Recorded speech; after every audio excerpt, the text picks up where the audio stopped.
किया है, तुरंत कहाँ गए? रघुनाथ जी के चरणों में।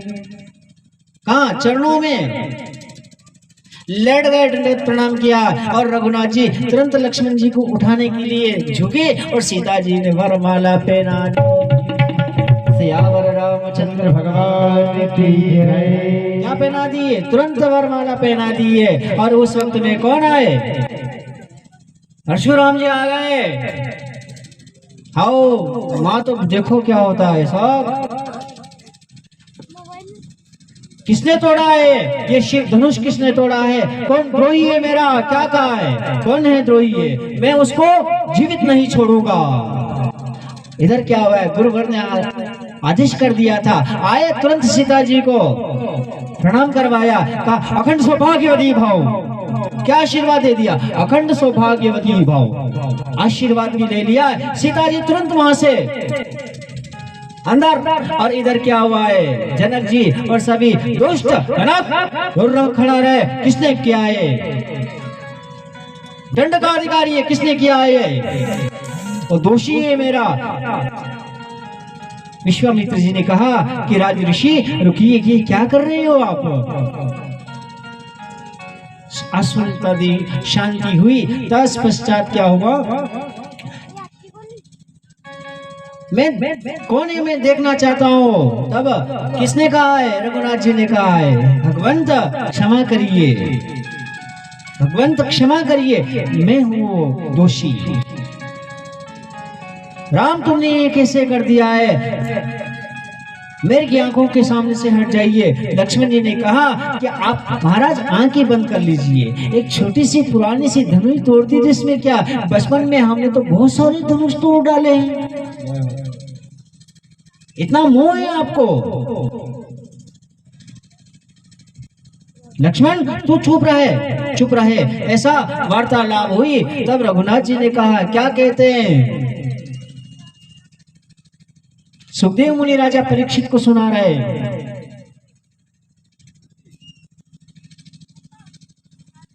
रामचरितमानस शंकर भगवान कहाँ? कैलाश पर बैठे बैठे पार्वती को सुना रहे, अज्ञावल्क मुनि भरद्वाज मुनि को सुना रहे, और काकभूषण जी गरुड़ जी को सुना रहे, और सुखदेव मुनि राजा परीक्षित को सुना रहे।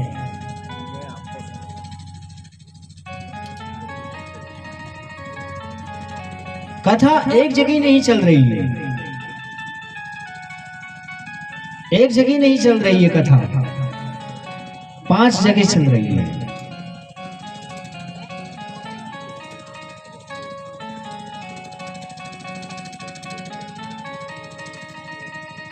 विप्रवंश की ऐसी प्रभुताई। भगवंत आप तो ब्राह्मण हैं और मैं क्षत्रिय हूं, रक्षा करिए। कौन कह रहे? रघुनाथ जी। क्या कह रहे? विप्रवंश की ऐसी प्रभुताए, अभय हो ये जो काल डराए।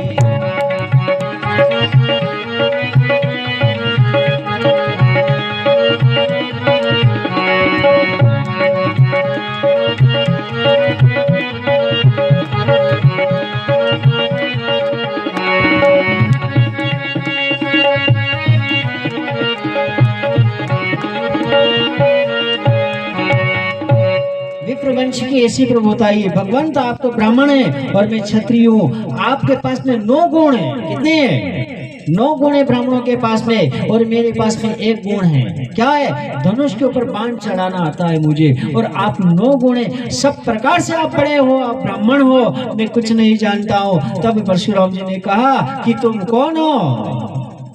तुम कौन हो? एक संदेह है मेरा। फिर छुपाई हुई दोहराई गई है। राम रमापति कर धन देवो, खींचो तात मिटे संदेह। यदि साक्षात विष्णु का अवतार हो गया हो तो एक प्रत्यंचा शिव धनुष के ऊपर आप फिर डोर को चढ़ा दीजिए, मेरा संदेह मिट जाएगा। क्या मिट जाएगा? प्रत्यंचा चढ़ा दीजिए, संदेह मिट जाएगा। रघुनाथ जी ने तुरंत खड़े होकर के प्रत्यंचा चढ़ा दिए और प्रणाम किया है और कहा कि तुम्हारी सदा विजय हो। जनक तुम धाम से विवाह कराओ। और कहाँ चल दिए? द्रोणगिरी पर्वत पर चले गए, एकांत वासा। वहां जाकर के भगवान की सेवा पूजा करने लगे और विवाह की तैयारी हुई। सब उधर से क्या हुआ कि इधर रघुनाथ जी यही है, लक्ष्मण जी यहाँ है, वहाँ भेज दिया है, ब्राह्मण को भेज दिया अयोध्या में। बारात की तैयारी हो गई है और क्या हुआ है, दूत को जब राजसभा में बुलाया है और राजसभा में बुलाने के बाद में पत्रिका देखिए, ना खाटी ना मीठी, बहुत सारी चीज सौंप आए हैं, पर क्या करें, समय का अभ्यास। तात देखी भरत मुनि बाँची, मन में हर्ष होने लगा है। बारात की तैयारी, गुरु को बुला लिया है और वहां से यहाँ गए और फिर वहां संपन्न हुआ है। साहब क्या हुआ है, लाड़ा लाड़ी सावधान, ढोल नगारा सावधान, विवाह संपन्न। पश्चात वहां से जब कितने 1 महीना 2 महीना 3 महीने तक यहीं रहे, सारी व्यवस्था वही की वही रही है। और फिर अयोध्या में गए, वहां जाकर के सबने मिलनचार किया है, पूरे अयोध्या वासी धूमधाम से उत्सव मनाया राम विवाह का। और तत्पश्चात वो बेला आती है, कौन सी बेला आती है अब, वनवास सीधा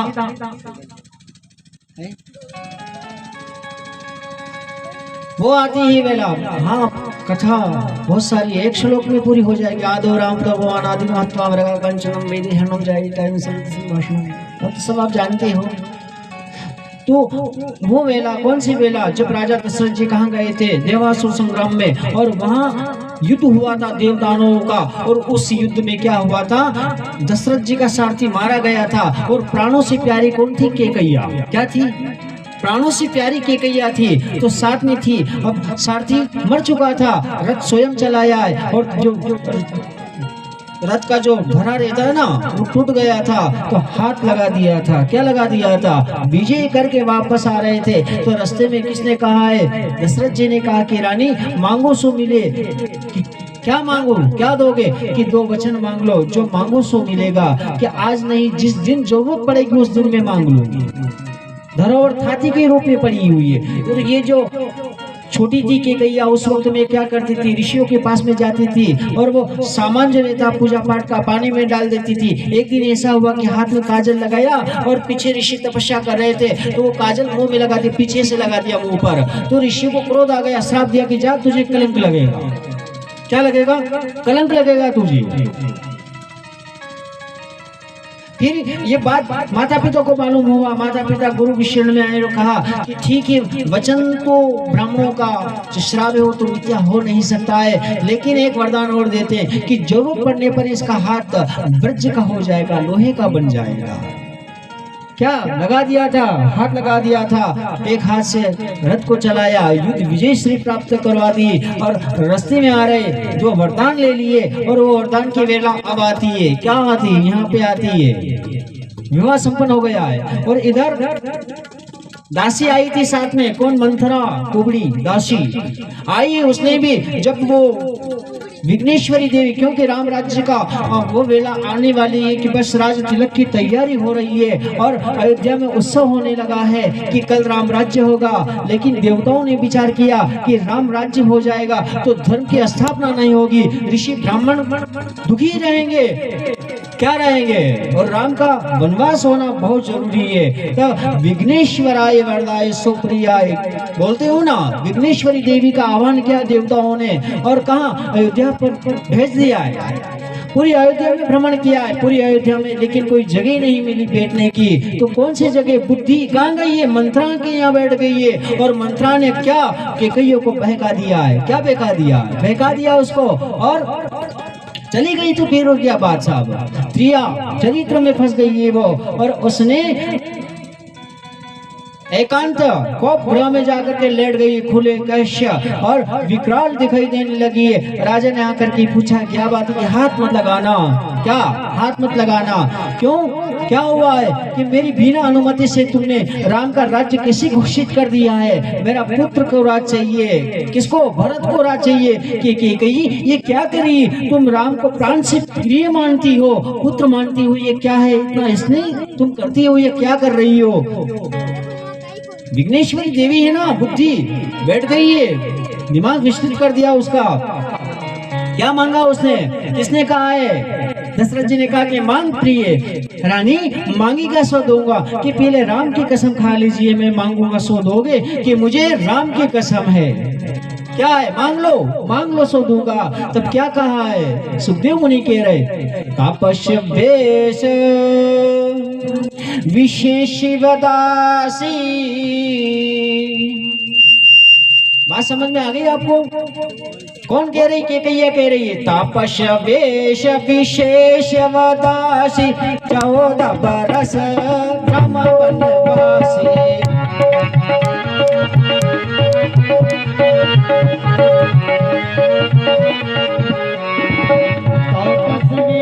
विशेष वदासी 14 बरस राम वनवासी।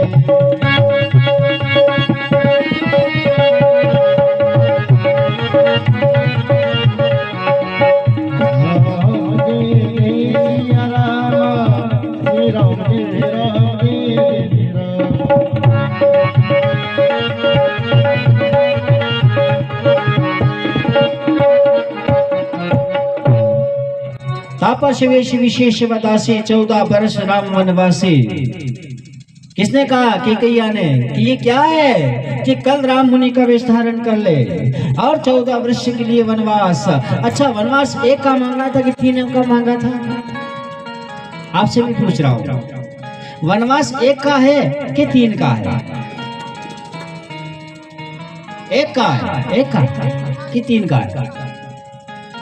चलो, इधर से तो इशारा ही गया है। आपसे पूछ रहा हूं मैं, क्योंकि ये पलना भारी दिखाई दे रहा है मेरे को। आज थोड़ा भारी है। 3 का है कि 1 का है? एक। चलो ठीक है, दोनों पार्टी बराबर है। आपको इस राज्य का पता ही नहीं है, मेरे को ऐसा लग रहा है। चलो मैं खोल देता हूँ आपके सामने। तापस्य वेश विशेष वदासी 14 वर्ष राम वनवासी। चौपाई स्पष्ट बता रही है कैसे हुआ। भगवान विष्णु कहाँ? क्षीर सागर में शयन कर रहे थे। जरा ध्यान से सुनिए इस बात को। वाल्मीकि रामायण में ये बात मिलेगी आपको। आप मेरे जैसे पंडित जी से पूछोगे कि महाराज जी तो तुलसी रामायण में तो ऐसा नहीं लिखा हुआ है, लेकिन वाल्मीकि रामायण में लिखा हुआ है। भगवान विष्णु क्षीर सागर में शयन कर रहे थे और काय के ऊपर सोए हुए थे? शेषनाग के ऊपर। पास में लक्ष्मी जी चरण दबा रही थी। चित्र देखा होगा आपने, फोटो। तो वहां कौन? एक कछुआ रोज भगवान की सेवा पूजा के लिए जाता था, तो ऊपर चढ़ने की कोशिश करता था, लेकिन शेष जी क्या करते थे? पूंछड़ी फटकार देता था, नीचे गिरा देते थे। तो पूरा भ्रमण करके युग व्यतीत हो गया उसको, फिर आता ऊपर चढ़ने की कोशिश करता था। तो लक्ष्मी जी क्या करती थी? झाड़ू लगाती ना, उसके दिए वो नीचे गिर गया। एक नहीं के युग बीत गए। अब क्या हुआ है? भगवान आनंद निद्रा में मग्न थे, ध्यान में मग्न थे। एक दिन ऐसा होगा कि वही कछुआ आ रहा है। क्या आ रहा है? कछुआ आ रहा है और भगवान के पलक खोले। कहा कि क्यों, तू किस लिए आता है? हाथ जोड़ करके क्या कहने लगा कि प्रभु आपकी सेवा और पूजा के लिए आता हूँ। कि सेवा पूजा? कि हाँ भगवान। कि सुनाओ। क्या कहा भगवान ने? कि जब त्रेता युग में राजा दशरथ के घर जन्म लूंगा और श्री राम बन के आऊंगा और लंका जाऊंगा राक्षसों को विनाश करने के लिए, उस वक्त में तू केवट बन करके आ जाना। क्या आ जाना? केवट बन करके आ जाना। उसने कहा कि प्रभु प्रतीक्षा करूंगा कि अवश्य मिलूंगा। बात समझ में आ गई आपको? इधर क्या हुआ है? शेष जी कौन? शेषावतार लक्ष्मण जी है। और कौन? वो जानकी लक्ष्मी है। सीता जी लक्ष्मी बनी हुई है। और चौपाई क्या बता रही है? तापस्य वेश विशेष वदासी 14 बरस राम वनवासी। बात समझ में आ गई आपको? एक ही बात में तीनों का वनवास मांग लिया था। तापस्य वेश, कल राम मुनि का वेश धारण कर लेना। तापस्य वेश विशेष कौन? वो क्षीर सागर वाले शेष जी लक्ष्मण जी। और वदासी 14 वर्ष राम वनवासी। वनवास तीनों को ले लिया है। क्या हुआ है वहां से? जब दशरथ जी अपने राजमहल में अपने कक्ष में गए और पड़ गए, बस निराशा हो गई है। अयोध्या में बात फैल गई है कि बस 14 वर्ष के लिए किसका? राम वनगमन। भरत का राज्य, और वो मामा के वहां नियाल में थे। वहां युद्ध से निवृत्त होकर के उनको सपना आ गया था कि कुछ अयोध्या में आज शुभ मंगल होने वाला है। कुत्ते रो रहे हैं, गिद्ध रो रहा है और बुरा सपना आया है। नाना जी से कहा, गुरु से कहा कि गुरुवर हमें अयोध्या भेज दीजिए, और यहाँ से सुमंत जी को भेज दिया। वहां से लेकर के यहाँ आ गए और दशरथ जी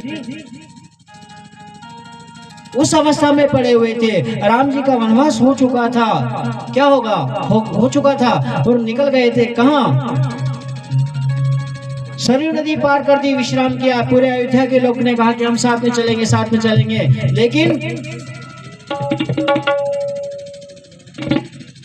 राम सिया जब वनवास की तैयारी चल दिए हैं घर से, अयोध्या से, गौकुल दशरथ के लगे